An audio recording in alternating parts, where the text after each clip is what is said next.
हाँ तो ladies and gentleman, मुझ पर है सबके नैन, क्योंकि सबके नैनों में रहना मेरा शौक भी है और पेशा भी। वैसे मेरा अजीज शौक रहा है मोहब्बत करना। मोहब्बत हसीनों से, जवानी से, खुद से और जिंदगी से। કિસ્મતે આપેલો આ સેકન્ડ ચાન્સ હતો.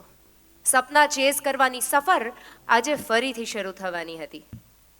એ 30 રૂપિયા સાથે મહિનાઓના અફસોસને ખંખેરીને પ્રારબ્ધના ભરોસે બેસી રહેવાના બદલે આ શહેરમાં, મુંબઈમાં ટકવાનો પુરુષાર્થ કરવાનો મનસૂબો કરીને, કમર કસીને ધરમદેવ કિશોરીમલ આનંદે ફરી એકવાર પોતાની જાતને મુંબઈના હવાલે કરી દીધી.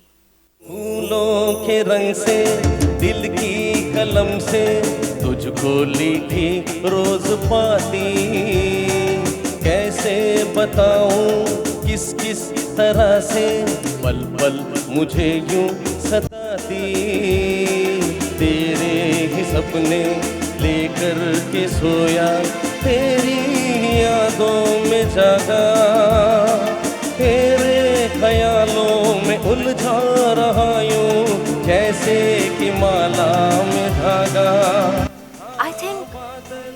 I think now we know you, Dev sir.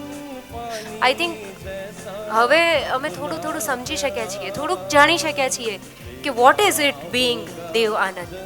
દેવ આનંદ શું છે, દેવ આનંદ કોણ છે અને શું છે એમના જીવનની ફિલોસોફી.